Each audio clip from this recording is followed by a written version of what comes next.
Narsinghanand X posts case vertical bar High Court extends stay on Mohammad Zubair's arrest till 27 February.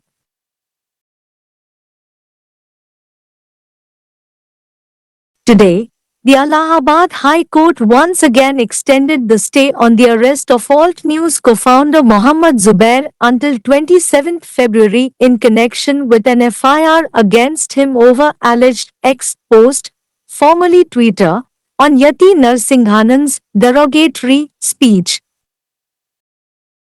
A bench of Justice Siddhartha Verma and Justice Yogendra Kumar Srivastava extended the relief after the counsels for both the parties agreed to it. The matter was to be taken up today after the hearing in the matter couldn't conclude on the 19th. Before the HC, the government, led by Additional Advocate General Manish Goyal, argued that Zubair had created a narrative through his X posts and attempted to incite the public. He also questioned the timing of Zubair's X posts, arguing that the fact-checker had added fuel to the fire. On the other hand, the senior counsel, Advocate Dilip Kumar, appearing for Zubair, has been contending that Zubair's posts were made as part of his professional obligation as a fact-checker and that such posts do not amount to any offence under the Bharatiya Nyaya Sanhita or the Indian Penal Code. One of the contentions of Zubair's counsel is that my posting on X, his client exercised his freedom of speech by referring to the alleged controversial speech of Yati Narsinghanand and highlighting his conduct, and not just him, but many new articles and social media accounts had posted about the same issue. For the uninitiated, Zubair is facing an FIR lodged by the Ghaziabad police in October 2024. Accusing him of promoting enmity among religious groups following a complaint by an associate of controversial priest Yati Narsinghanand. Zubair has moved the HC, challenging the FIR, under which the offence of Section 152 BNS, Act Endangering Sovereignty, Unity and Integrity of India, was added later on. He also submitted that no content of his posts was beyond his right to speech and expression and that he was merely asking the police authorities as to what action is contemplated against the maker of the alleged derogatory speech pursuant to the lodging of the FIR. More details of Zubair's arguments here. Yati Narsinghanand case vertical bar posted on X as part of my professional obligation. No offence committed under BNS IPC. Moved Zubair to Allahabad HC. It is Zubair's case that by posting a thread of videos on 3rd October featuring Yati Narsinghanand's allegedly inflammatory remarks about Prophet Muhammad, and later sharing other tweets with his various controversial speeches, Zubair aimed to highlight Narsinghanand's provocative statements and urged the police authorities to take strict action against him. The complainant, Udita Tyagi, on the other hand, blamed Zubair for sharing Yati's old video clips with the intent of inciting violence by Muslims. She also alleges that due to Zubair's tweets, violent protests were held at Dasna Devi Mandir in Ghaziabad. Narsinghanand X பதிவு வழக்கு முகமது ஜுபைர் கைதுக்கு பிப்ரவரி 27 வரை உயர்நீதிமன்றம் தடை நீட்டித்துள்ளது.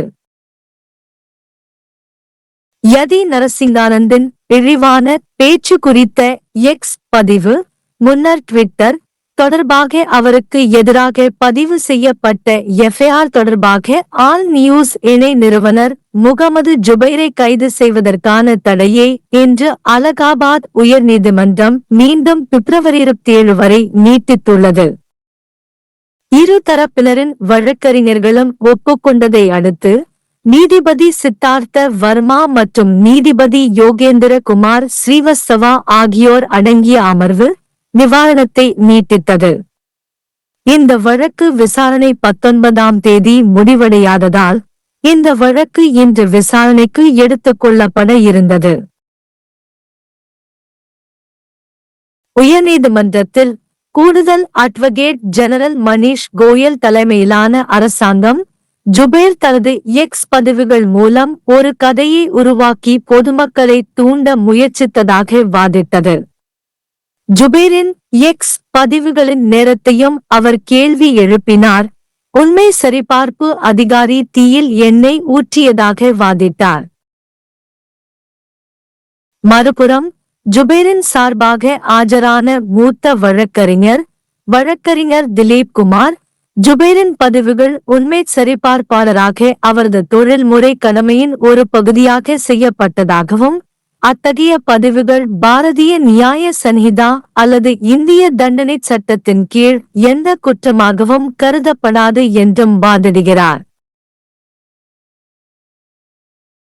ஜுபேரின் வழக்கறிஞரின் வாதங்களில் ஒன்று, எக்ஸில் எனது பதிவில் அவரது கட்சிக்காரர் யதி நரசிங்கானந்தின் சர்ச்சைக்குரிய பேச்சை குறிப்பிட்டு அவரது நடத்தையை முன்னிலைப்படுத்துவதன் மூலம் தனது பேச்சு சுதந்திரத்தை பயன்படுத்தினார். மேலும் அவர் மட்டுமல்ல, பல புதிய கட்டுரைகள் மற்றும் சமூக ஊடக கணக்குகள் அதே பிரச்சினையை பற்றி இடுகையிட்டன. தெரியாதவர்களுக்கு, சர்ச்சைக்குரிய பாதிரியார் யதி நரசிங்கானந்தின் கூட்டாளியின் புகாரை தொடர்ந்து மத குழுக்களிடையே பகைமையை ஊக்குவிப்பதாக குற்றம் சாட்டி 2024 அக்டோபரில் காஜியாபாத் காவல்துறையால் ஜுபேர் மீது எஃப்ஐஆர் பதிவு செய்யப்பட்டுள்ளது. ஜுபேர் எஃப்ஐஆரை எதிர்த்து உயர்நீதிமன்றத்தில் வழக்கு தொடர்ந்துள்ளார். இதன் கீழ் பிரிவு 152 பிஎன்எஸ் இந்தியாவின் இறையாண்மை, ஒற்றுமை மற்றும் ஒருமைப்பாட்டை ஆபத்தில் ஆழ்த்தும் சட்டம் குற்றம் பின்னர் சேர்க்கப்பட்டது. மேலும் தனது பதிவுகளில் உள்ள எந்த உள்ளடக்கமும் அவரது பேச்சு மற்றும் கருத்துரிமைக்கு அப்பாற்பட்டது அல்ல என்றும், எஃப்ஐஆர் பதிவு செய்யப்பட்டதன்படி இழிவான உரையை எழுதியவர் மீது என்ன நடவடிக்கை எடுக்க திட்டமிடப்பட்டுள்ளது என்பது குறித்து காவல்துறை அதிகாரிகளிடம்தான் கேட்பதாகவும் அவர் வாதிட்டார். ஜுபேரின் வாதங்கள் பற்றிய கூடுதல் விவரங்கள் இங்கே. யதி நரசிங்கானந்த் வழக்கு. எக்ஸ் இல் எனது தொழில்முறை கடமையின் ஒரு பகுதியாக பிஎன்எஸ் ஐபிசியின் கீழ் எந்த குற்றமும் செய்யப்படவில்லை. முகமது ஜுபேர் அலகாபாத் உயர்நீதிமன்றத்தில் அக்டோபர் 3 யதி நரசிங்கானந்தின் முகமது நபி பற்றிய ஆத்திரமூட்டும் கருத்துக்களை கொண்ட வீடியோக்களின் தொடரை இடுகையிட்டதன் மூலமும், பின்னர் அவரது பல்வேறு சர்ச்சைக்குரிய உரைகளுடன் பிற ட்வீட்களையும் பகிர்ந்து கொண்டதன் மூலமும் ஜுபேரின் வழக்கு என்னவென்றால், நரசிங்கானந்தின் ஆத்திரமூட்டும் அறிக்கைகளை முன்னிலைப்படுத்தவும் அவர் மீது கடுமையான நடவடிக்கை எடுக்குமாறு காவல்துறை அதிகாரிகளை வலியுறுத்தவும் ஜுபேர் நோக்கம் கொண்டிருந்தார். மறுபுறம் புகார்தாரரான உதிதா தியாகி, முஸ்லிம்களால் வன்முறையை தூண்டும் நோக்கத்துடன் யதியின் பழைய வீடியோ கிளிப்களை பகிர்ந்ததற்காக ஜுபேரை குற்றம் சாட்டினார். ஜுபேரின் ட்வீட்கள் காரணமாக காஜியாபாத்தில் உள்ள தஸ்னா தேவி மந்திரில் வன்முறை போராட்டங்கள் நடத்தப்பட்டதாகவும் அவர் குற்றம் சாட்டுகிறார். नरसिंहानंद एक्सपोस्ट मामला। हाईकोर्ट ने मोहम्मद जुबैर की गिरफ्तारी पर रोक 27 फरवरी तक बढ़ाई। आज इलाहाबाद हाई कोर्ट ने एक बार फिर ऑल्ट न्यूज के सहसंस्थापक मोहम्मद जुबैर की गिरफ्तारी पर रोक 27 फरवरी तक बढ़ा दी। यह रोक यति नरसिंहानंद के अपमानजनक भाषण पर कथित एक्सपोस्ट पूर्व में ट्विटर को लेकर उनके खिलाफ दर्ज एफआईआर के संबंध में लगाई गई है। न्यायमूर्ति सिद्धार्थ वर्मा और न्यायमूर्ति योगेंद्र कुमार श्रीवास्तव की पीठ ने दोनों पक्षों के वकीलों की सहमति के बाद राहत बढ़ा दी। मामले की सुनवाई 19 तारीख को पूरी नहीं हो पाने के बाद आज होनी थी। हाई कोर्ट के समक्ष अतिरिक्त महाधिवक्ता मनीष गोयल के नेतृत्व में सरकार ने तर्क दिया कि जुबैर ने अपने एक्स पोस्ट के माध्यम से एक नैरेटिव बनाया और जनता को भड़काने का प्रयास किया। उन्होंने जुबैर के एक्स पोस्ट के समय पर भी सवाल उठाया और तर्क दिया कि तथ्य जांचकर्ता ने आग में घी डालने का काम किया है। दूसरी ओर जुबैर की ओर से पेश वरिष्ठ वकील एडवोकेट दिलीप कुमार का तर्क है कि जुबैर ने तथ्य जांचकर्ता के रूप में अपने पेशेवर दायित्व के तहत पोस्ट किए थे और इस तरह के पोस्ट भारतीय न्याय संहिता या भारतीय दंड संहिता के तहत किसी भी अपराध के अंतर्गत नहीं आते हैं। जुबैर के वकील की दलीलों में से एक यह है कि एक्स पर मेरी पोस्टिंग से उनके मुवक्किल ने यति नरसिंहानंद के कथित विवादास्पद भाषण का उल्लेख करके और उनके आचरण को उजागर करके अपनी अभिव्यक्ति की स्वतंत्रता का प्रयोग किया, और न केवल उन्होंने बल्कि कई नए लेखों और सोशल मीडिया अकाउंट्स ने उसी मुद्दे के बारे में पोस्ट किया था।